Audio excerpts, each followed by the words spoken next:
Hi, this is the Be Well with Michelle Greenwell podcast. Our heartwarming conversation is designed to lift you on your wellness journey. Grab your cup of tea and enjoy the podcast.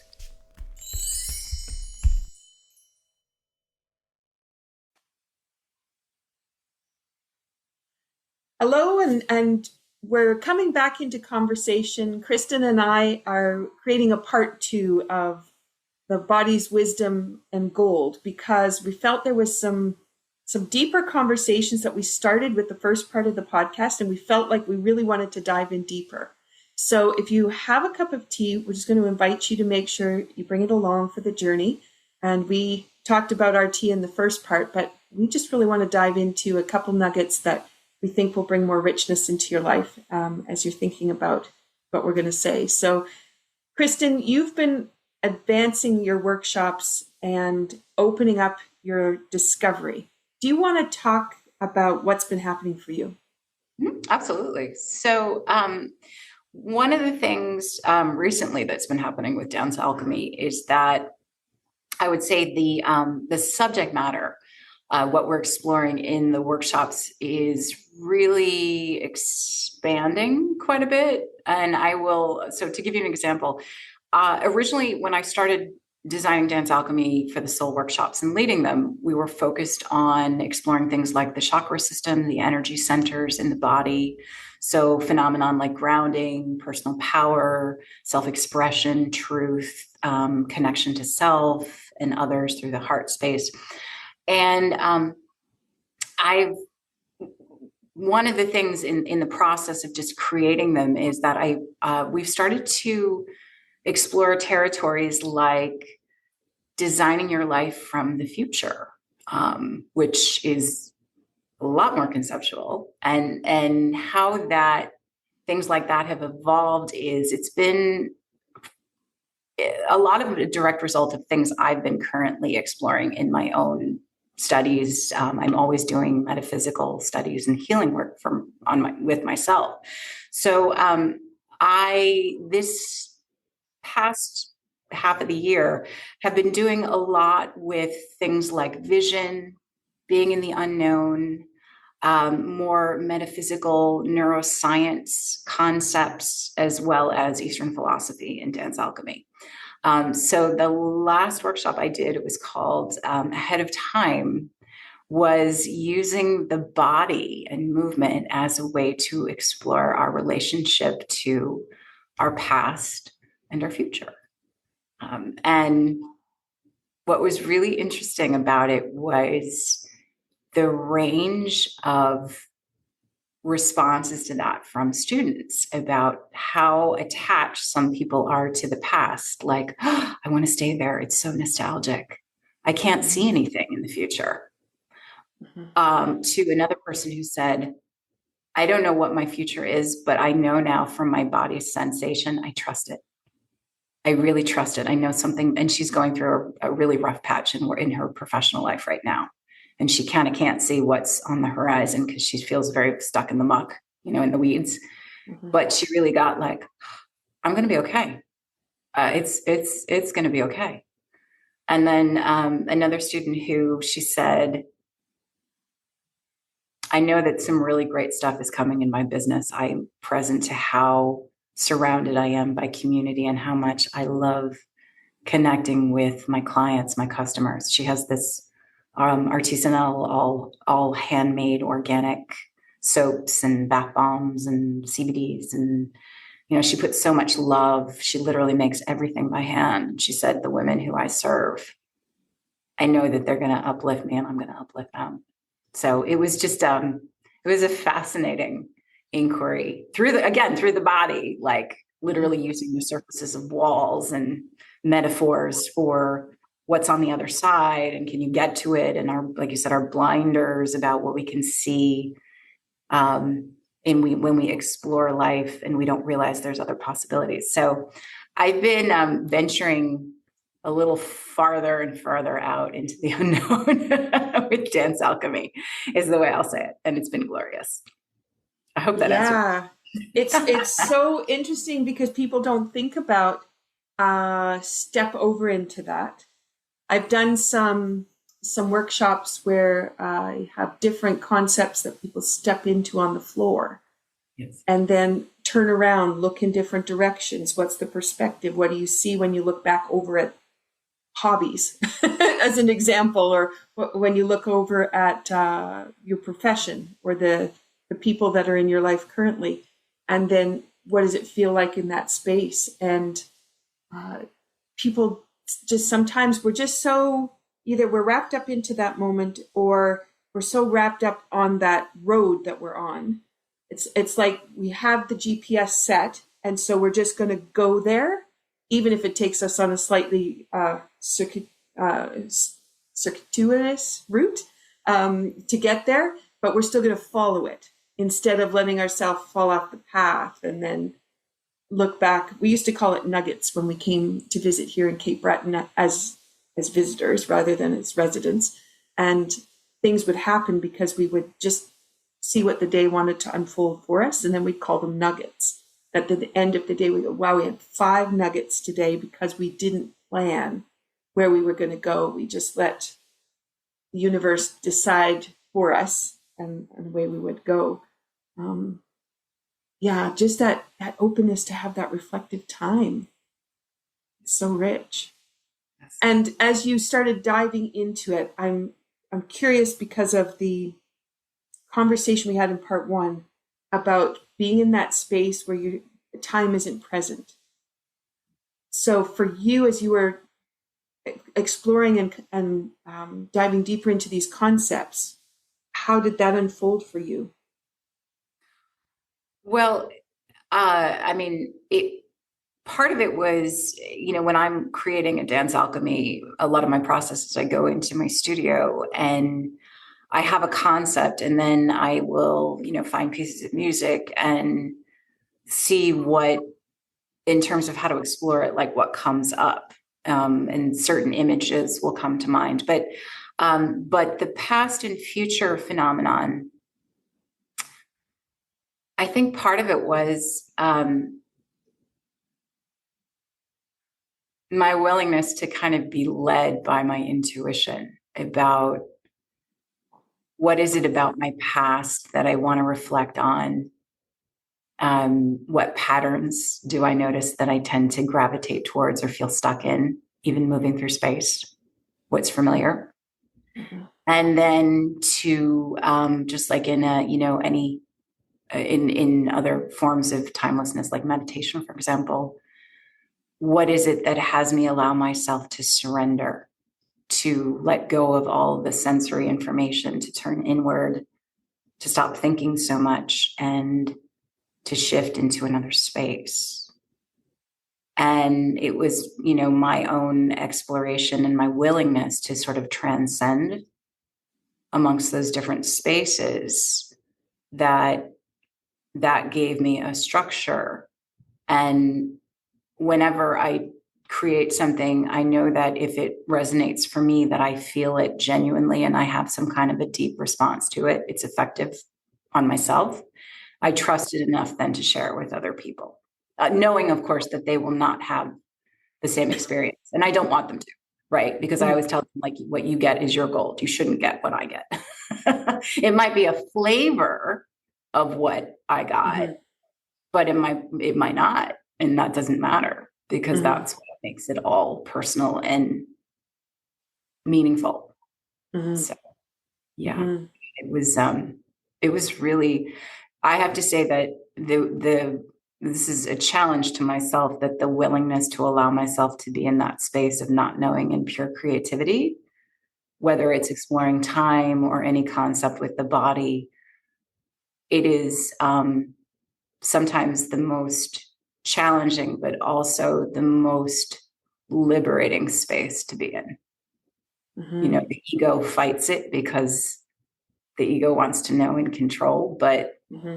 gold is when you can get yourself to surrender. Yes. About how many people do you have in a class when you're doing these? It's usually somewhere around 10 people. My space is not huge. About 10 feels like the space is pretty max. So somewhere, between like 6 and 10 is my sweet spot. When I lead online, it can be, unlimited number of people. I've led to 100 people online and had no idea. Like I was like, I hope this works. and it did.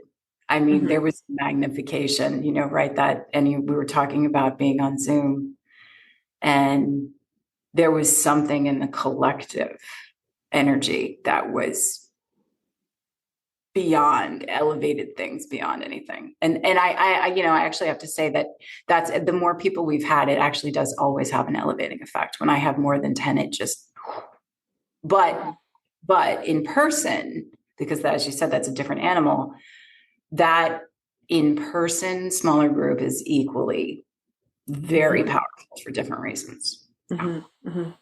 Yeah. And I'm thinking about my own experience with dance, being in the room and moving with those people.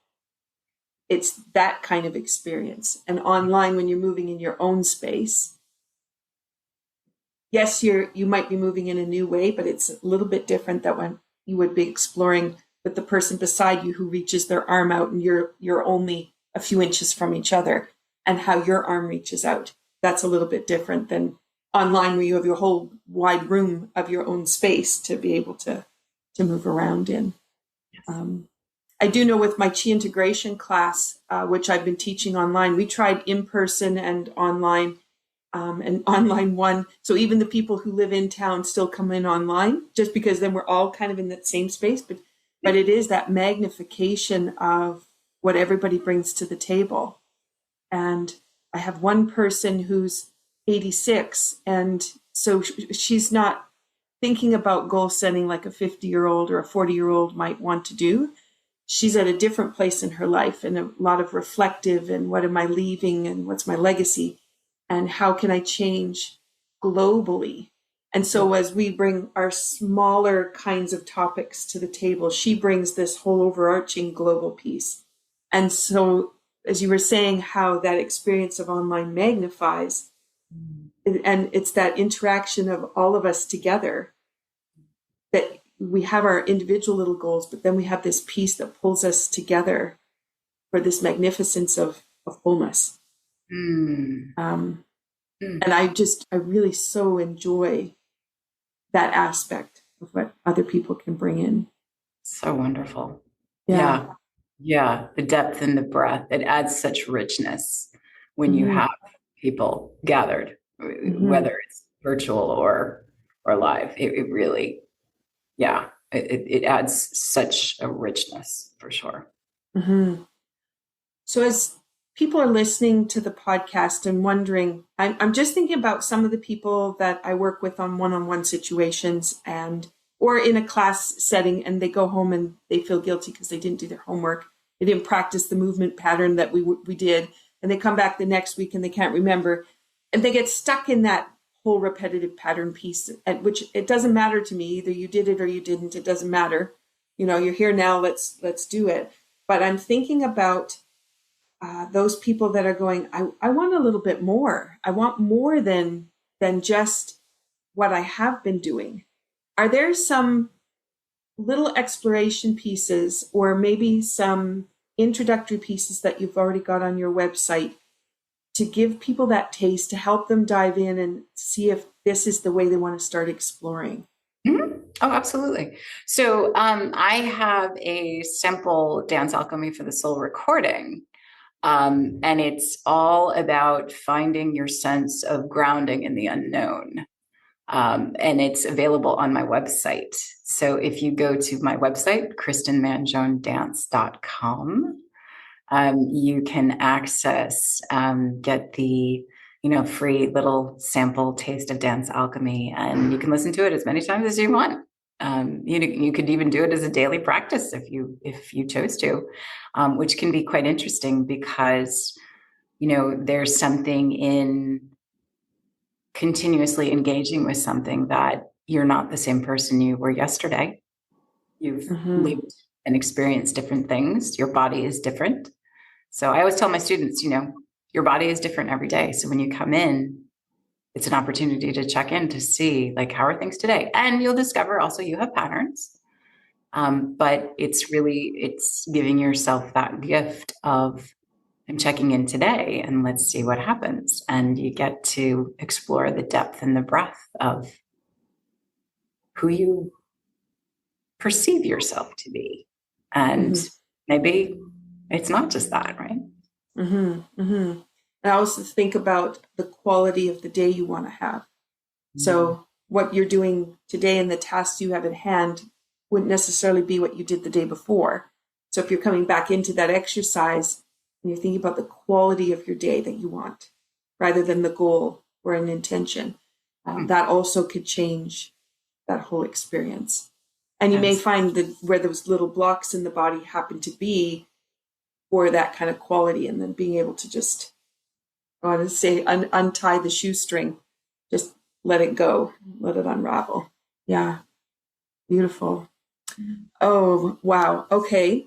So the next part I want to share with the listeners is mapping the heart, because you talked about it in part one, but let's dive a little bit deeper into this process because it's so exciting.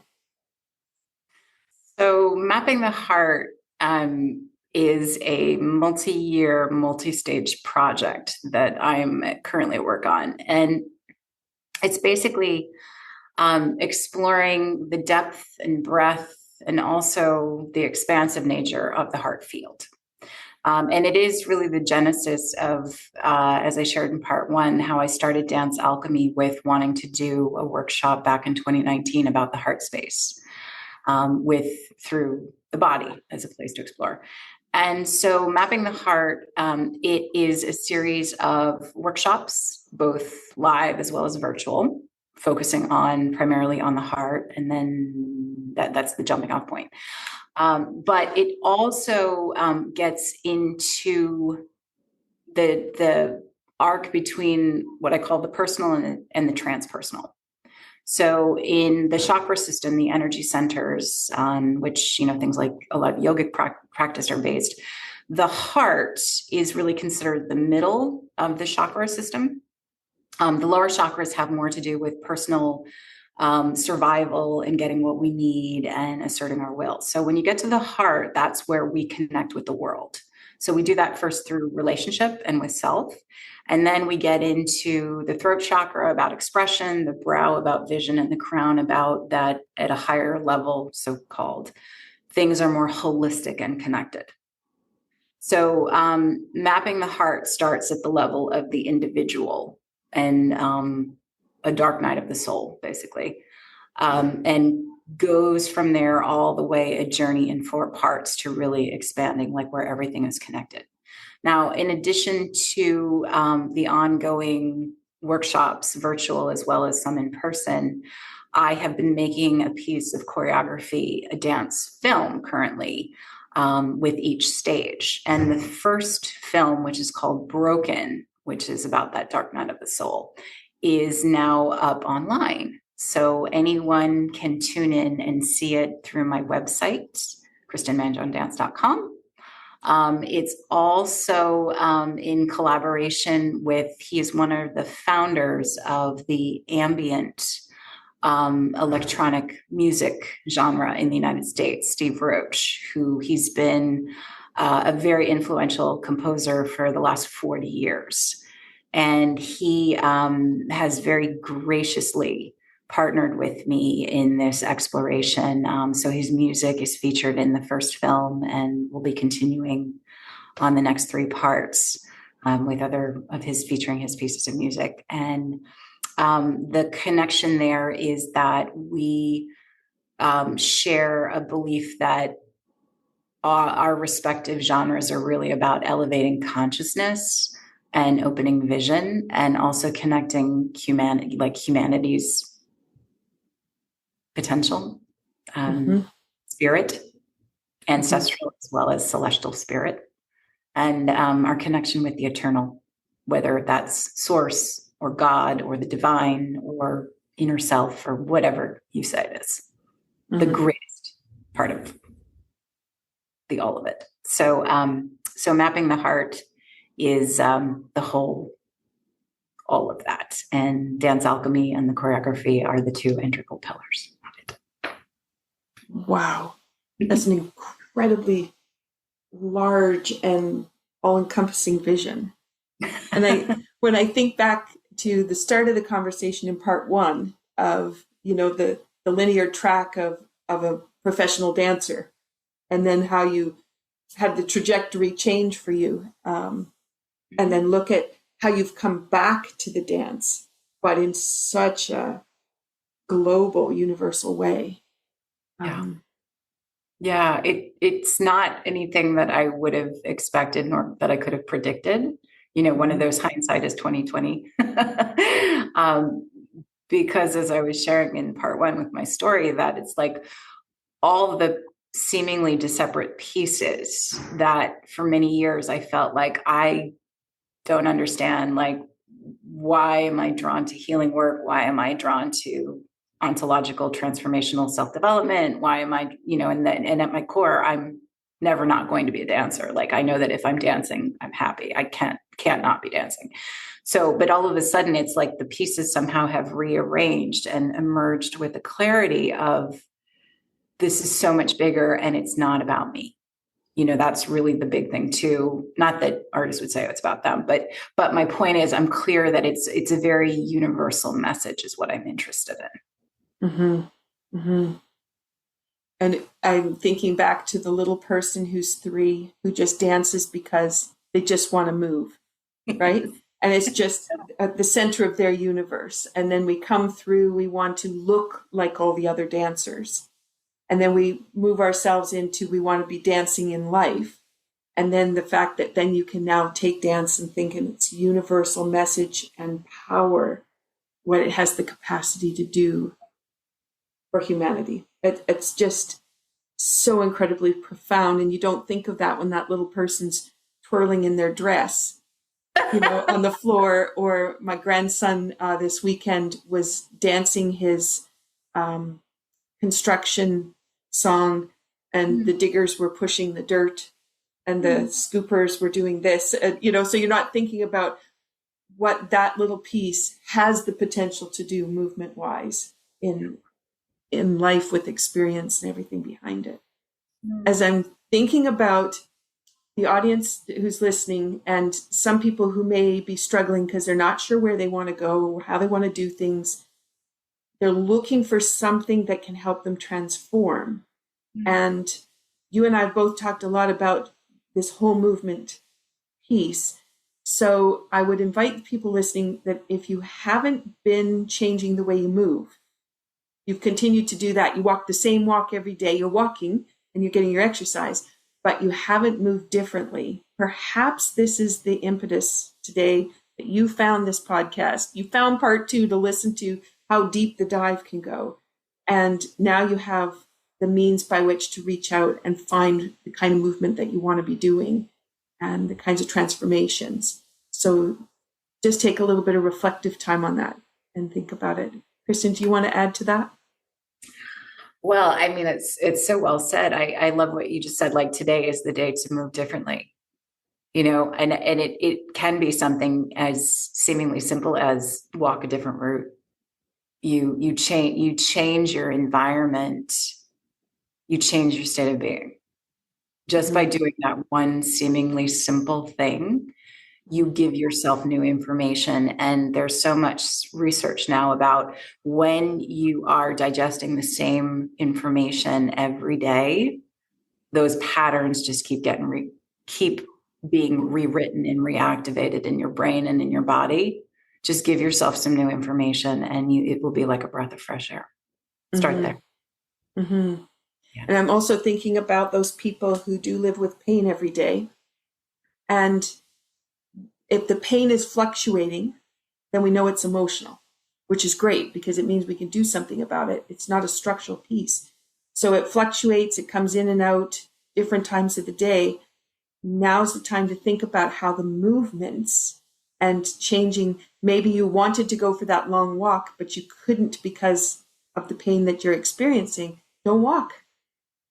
Put on a really good piece of music. Find a way to move.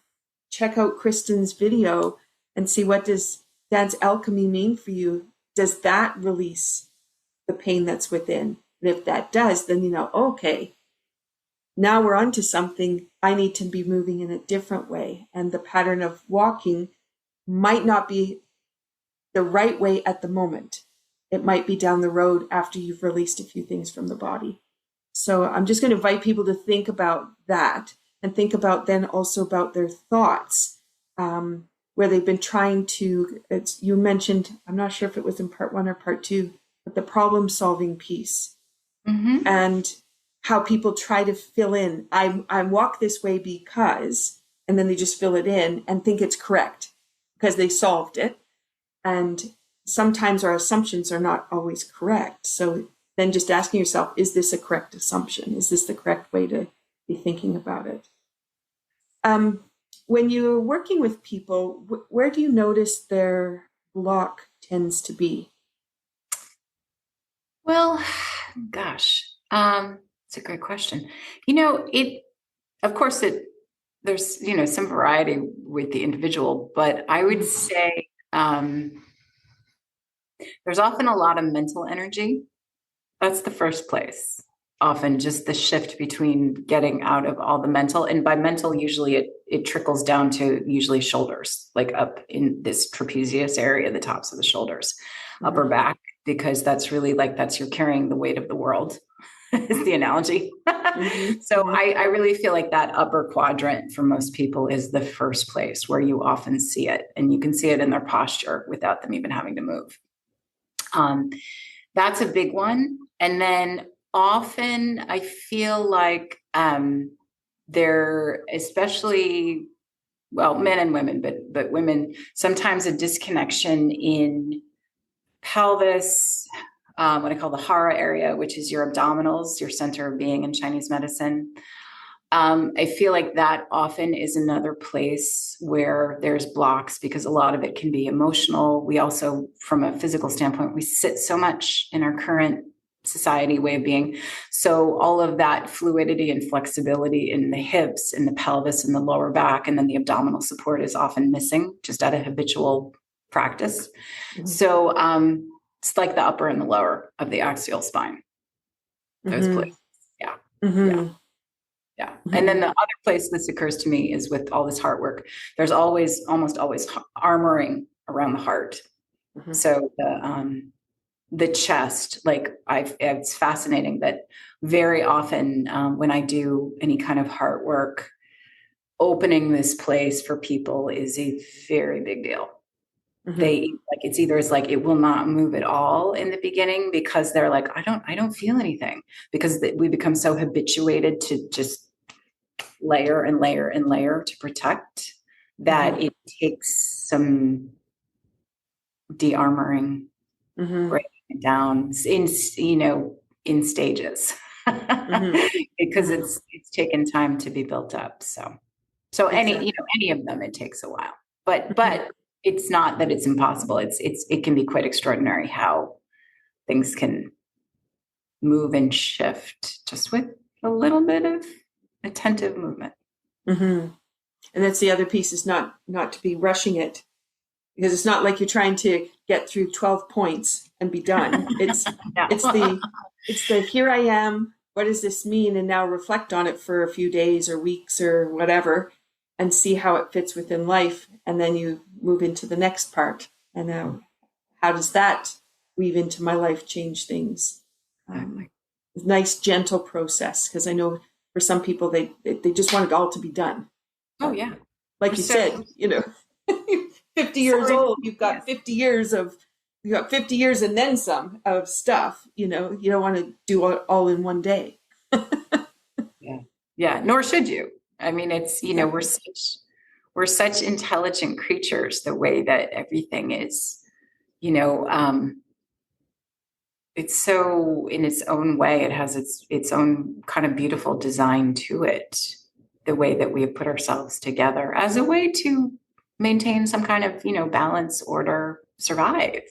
And that's nothing wrong. That allows us to live and evolve and continue to live. But so it can be a really gentle process. You're shifting like one little string at a time in the weave to reintegrate, right? You can't just rip it all apart and start all over. So, yeah. And it's, I think that other piece is the integration part is so important. We were integrated when we were little. That's how we moved. But then we learned how to kick a ball, throw a ball, needle and thread, very isolated, specific movements. And like you said, sitting at a desk all day, driving in a car, very specific micro movements. Everything else frozen to accomplish that. And so what I find with my work with people is reintroducing that idea of integration, and when things are integrated, how easy it is to move, and how it's not when the start of your day, things are all firing, but they're not firing in the same conversation. It's a lot more effort to get into the day. Yeah. Yes. Definitely. Yeah. There's something about the holistic nature of the body and that when you have, I'm thinking about like functional anatomy, where there's less effort. We were talking in part one about as one matures and you're finding less tension, less effort, often out of necessity with things like managing pain or how to work correctly, because the body just doesn't take as much wear and tear. But there is something about when you get into integration and ease and wholeness, that there's mastery, it becomes possible. Isn't it interesting that it's like the full circle of coming back to how we began? We have to remember and be reminded that that's possible, right? Because we get so far to the other side with the fine motor skills. Yeah. And one other thing I wanted to point out you talked about was when you go into the studio to build these pieces, you're finding the right piece of music to go with the movement. And I just wanted to bring that to people's awareness, because the music does make a difference. The addition of that, because you can go for a walk, but it's the addition of the song, which could be nature if you're paying attention to it. The song, the frequency that's around you, that will make the transition much easier than without. And Tai Chi we often do without music, but when we've added music and we just go into the movements that you were talking about, that whole free timelessness space, when we're doing the set and the music is playing, it's just so rich.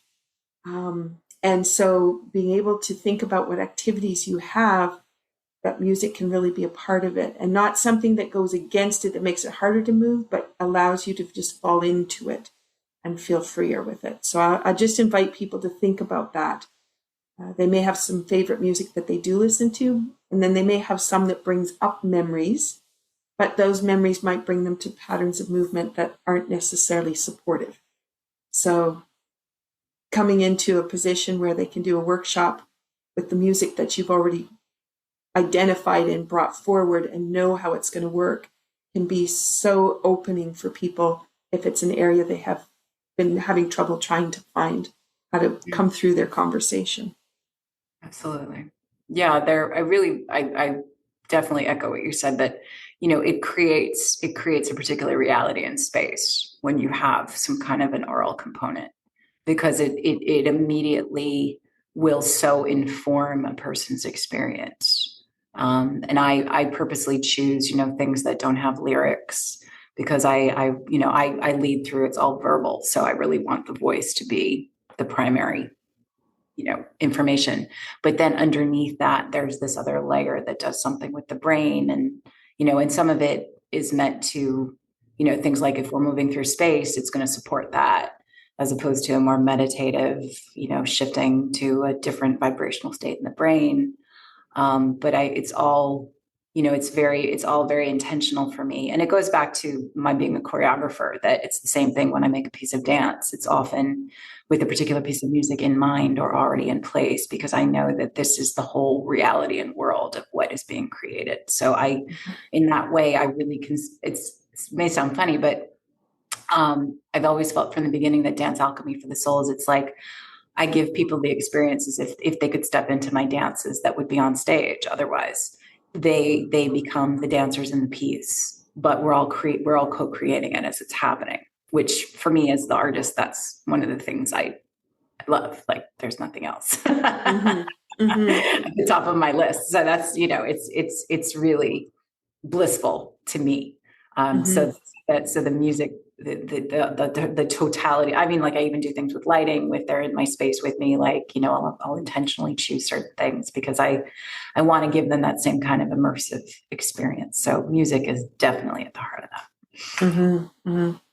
Oh, that's when you said being able to step in, one of the things for me was to go to the Van Gogh exhibit and to be able to stand within that art and then feel what it was like to be in the center of the art. And it never occurred to me what it would be like to stand in the center of the choreographer's creation. And you don't have to be the professional. You just have to be the participant. Exactly. That is so rich. So rich. Yeah. Especially when you have a group of people, whether it's, virtual or in person. It's, Mm-hmm. and it, as you say that, it reminds me I feel like in some conversation I was sharing about this, that it's the heightened energy of that. That's the commonality. Mm-hmm. There's a heightened energy in that timeless space where all the attention is focused on that. That's what makes live performance exciting. That's what makes Dance Alchemy for me exciting. Anything, probably your Tai Chi, it's just like, this is all there is in this moment. Mm-hmm. Or looking at that Van Gogh painting. Oh, Mm-hmm. yeah. Mm-hmm. Mm-hmm. Mm. Wow.